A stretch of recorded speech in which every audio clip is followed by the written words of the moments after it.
नमस्कार दोस्तों, स्वागत है आप लोग का एक बार फिर से द IR शो में।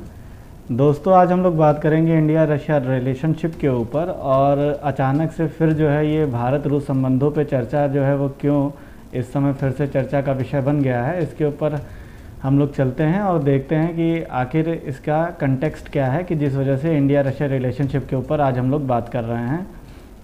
जैसा कि आप यहाँ देख सकते हैं कि Russia rules out military tie up with India on Afghanistan issue.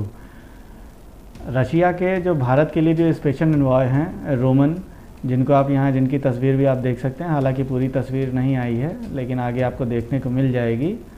तो इन्होंने एक स्टेटमेंट दी है, आप यहाँ देख सकते हैं 15 जुलाई की स्टेटमेंट है कि अगर ये सोचा जा रहा है कि अफ़गानिस्तान इशू पे भारत के साथ रशिया जो है वो किसी भी तरीके का कोई मिलिट्री टाई अप करने वाला है, तो ऐसा नहीं है। यानी उन्होंने ऐसी किसी भी पॉसिबिलिटी से जो है वो इनकार कर दिया गया है कि अफ़गानिस्तान इशू को लेके रशिया किसी भी तरीके का कोई भी मिलिट्री टाई अप नहीं करने वाला है। साथ ही साथ इन्होंने ये भी भारत से कह दिया कि जो तालिबान है वो एक रियलिटी है, आप उससे दूर ना भागिए और इंडिया को क्या करना चाहिए, अब इंडिया को अब इस पर खुद से काम करना चाहिए और खुद से इस पर डिसाइड करना चाहिए कि इंडिया की क्या भागीदारी होगी। ऐसे क्योंकि रशिया देखिए तालिबान के इशू पे बहुत ही न्यूट्रल रहना चाहता है, क्योंकि कहीं ना कहीं रशिया को ये लग रहा है कि अब तालिबान ही जो है वो उनके ऊपर जो है वो एडमिनिस्टर करेगा अफ़गानिस्तान को, और अगर तालिबान उनके ऊपर गवर्न करता है अफ़गानिस्तान के ऊपर, तो तालिबान के साथ रशिया की एक न्यूट्रल रिलेशनशिप होनी चाहिए जो ना बहुत ज़्यादा उनको बेनिफिट करे और ना बहुत ही ज़्यादा उनको जो है वो लॉस में ले जाए किसी भी तरीके से, चाहे वो जियोपॉलिटिकल कंडीशन हो या कोई स्ट्रैटेजिक कंडीशन हो। तो रशिया अब इस हकीकत को कहीं ना कहीं उसको समझ में आ रहा है, इस वजह से वो उसका सोचने का तरीका ये है कि अब आप जो है उसके लिए अपने आप पे खुद पे भरोसा करिए, ना कि आप रशिया से सोचिए कि रशिया कुछ करेगा आपके साथ में। तो रशिया का ये व्यू पॉइंट हो सकता है, इसीलिए उसने भारत से साफ कह दिया है कि आप जो है इंडिया को अब ये डिसाइड करना चाहिए, India should decide its own role and Taliban is a reality. मतलब अब इसको ऐसा नहीं है कि आप इसको इनकार करते रहिए कि तालिबान नहीं है, तालिबान वहाँ गवर्नर नहीं करेगा या तालिबान का वहाँ पे कंट्रोल नहीं होगा, इसलिए अब आप इस हकीकत को मान लीजिए कि वहाँ तालिबान ही आ रहा है। दूसरा जो इन्होंने सजेशन दिया, इन्होंने कहा है कि Taliban like Hezbollah not ISIS says Russia urges India to engage with it for Afghan peace. तो अब यानी इन्होंने ये कह दिया कि अगर आप चाहते हैं कि अफ़गान में पीस हो और सारी चीज़ें हो, तो इंडिया से उन्होंने अर्ज किया है, मतलब रिक्वेस्ट की है कि आप तालिबान को हिजबुल्लाह मानिए, कोई इनको ऐसा कोई मिलिटेंट आउटफिट ना मानिए। इनका कहना यह है कि आप इसको हिजबुल्लाह की तरह मानिए, क्योंकि देखिए हिजबुल्लाह कहाँ पे है, ये आपका ईरान समर्थित एक मिलिटेंट ग्रुप है जो कि आपका लेबनान में और इराक वगैरह में भी जो है ये काम करता है।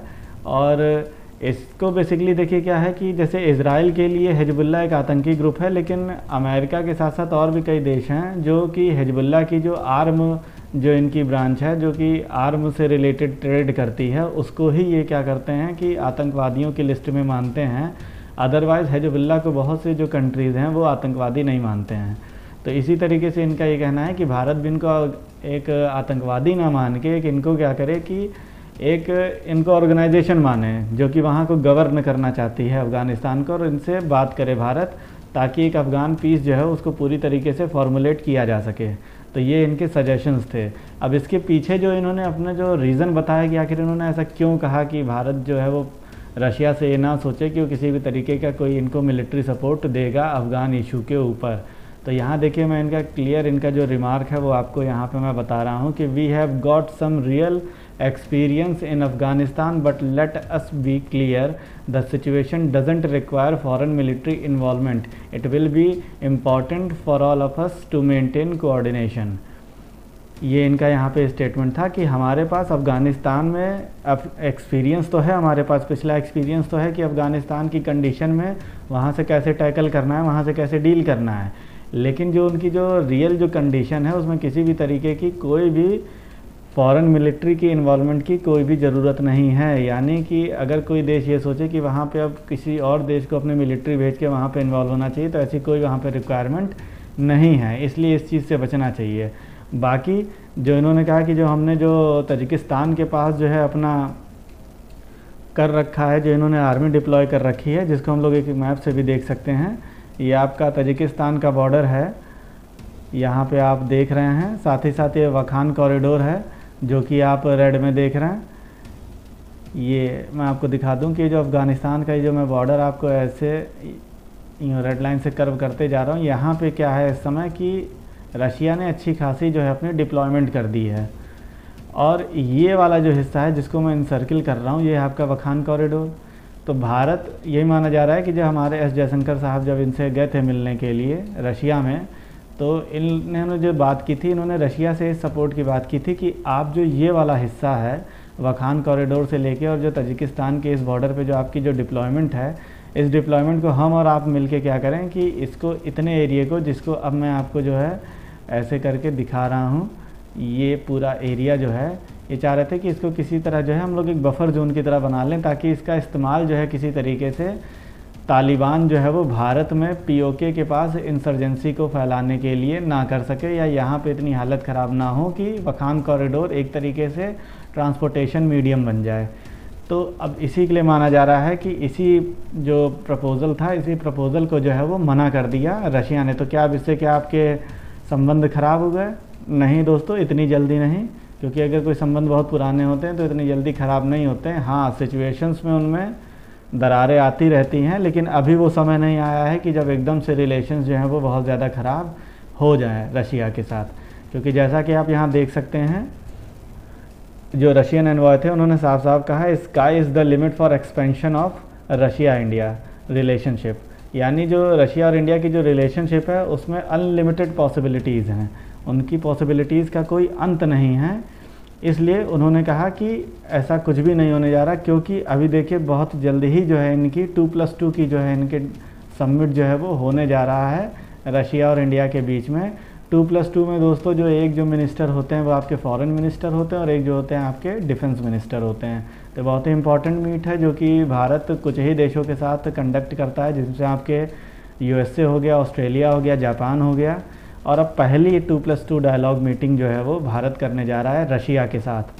तो ये याद रखिएगा, ये पहली मीटिंग होने जा रही जो कि 1 से 2 दिनों में कंडक्ट होने वाली है।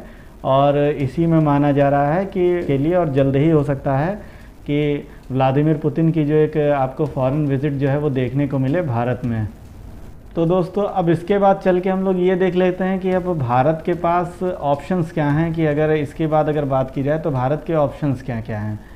देखिए, एक तो ऑप्शंस ये है भारत के पास कि वो क्या करे कि अब वो एडवांस वेपन्स जो हैं वो अवेल कराए अफ़गान गवर्नमेंट को और अफ़गान फोर्सेस को, जो कि थोड़ा मुश्किल लग रहा है, क्योंकि इससे भारत जो है वो सीधा कन्फ्रंटेशन भारत की हो सकती है तालिबान के साथ में। क्योंकि तालिबान अभी बहुत ज़्यादा भारत पे किसी भी तरीके का उसका एग्रेवेशन नहीं है, या कोई बहुत ज़्यादा एग्रेसिव स्टेटमेंट तालिबान ने बहुत समय से नहीं दी है भारत को लेके। तो ये एक तरीके से सीधे आपको एक्सपोज करना होगा तालिबान के साथ, और फिर सीधे आपको ये समझिए कि एक टैकल एक होना पड़ेगा। तो वो रिस्क अभी भारत नहीं लेना चाहता होगा। दूसरा ऑप्शन ये है कि आप सीधे जो है वो आप अपनी बातचीत शुरू कर दीजिए तालिबान के साथ। लेकिन दोस्तों, तालिबान के साथ बातचीत करने में सबसे बड़ी जो समस्या ये है कि ये एक रिलीजियस फंडामेंटल ग्रुप है। इनकी जो भी चीज़ें हैं वो रिलीजियस बेस पे हैं, कोई इनका अपना कॉन्स्टिट्यूशन नहीं है, कोई रूल्स एंड रेगुलेशन नहीं है। इनके जो भी रूल्स एंड रेगुलेशंस हैं वो सब के सब एक रिलीजियस फंडामेंटल के बेस पे हैं। तो इसलिए इनके जो रूल्स हैं उनमें किसी भी तरीके का कोई डिटर्मिनेशन नहीं है। आप डील कैसे करेंगे, आपको यही सोचना पड़ेगा कि अगर किसी ऑर्गेनाइजेशन का कोई एक बेसिक कॉन्स्टिट्यूशन होता है, एक बेसिक प्रिंसिपल्स होते हैं जिस पे वो चल रहा होता है, तो आप उससे डील कर पाते हैं।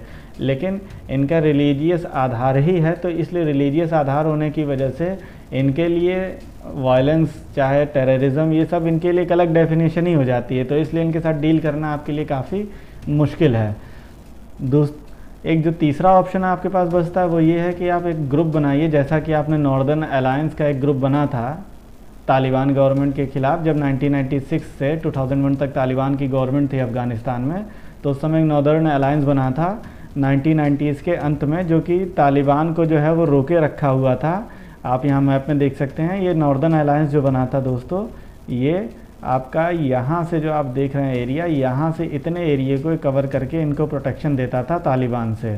तो इसीलिए चूँकि ये नॉर्दर्न ये जो आपका अफ़गानिस्तान का एरिया था उसको प्रोटेक्शन देता था, तो इसीलिए इस ग्रुप को जो है वो नॉर्दर्न अलायंस कहा जाता था।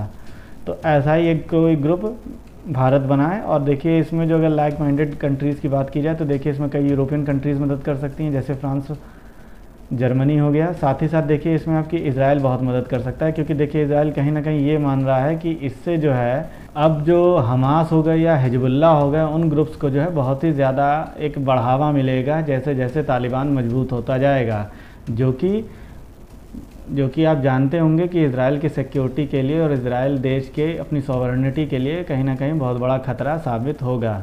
तो इसलिए अब हो सकता है कि अब इज़राइल और भारत और फ्रांस ये कई लाइक माइंडेड कंट्रीज़ मिलके कोई एक ग्रुप बनाएं, लेकिन ये देखना होगा कि ये सही से इम्प्लीमेंट हो पाता है कि नहीं हो पाता है, कि इस पर सारे देशों की सहमति, कंसेंट एक हो पाती है कि नहीं हो पाती है। तो ये एक फ़िलहाल ऑप्शंस हैं भारत के पास, जो अब भारत जो है वो अप्लाई कर सकता है। आपके सामने तीनों ऑप्शन हैं और आप भी बता सकते हैं कि भारत को किस ऑप्शंस के साथ काम करना चाहिए। और इंडिया रशिया रिलेशनशिप में जो मोड़ आते जा रहे हैं उनके बारे में भी अगर आपके कोई कमेंट होंगे तो ज़रूर उसको लिखिएगा, और भारत को क्या करना चाहिए इस पे भी आप लोग ज़रूर कमेंट लिखिए। आशा करता हूँ आज का वीडियो आप लोग को जो है पसंद आया होगा। वीडियो पसंद आया तो प्लीज़ लाइक करें, शेयर करें, सब्सक्राइब करें, और दोस्तों प्लीज़ कमेंट ज़रूर करें, लाइक करें और कमेंट ज़रूर किया करें। इससे पता चलता है कि आप कितना ज़्यादा इंटरेक्ट हुए वीडियो के साथ में।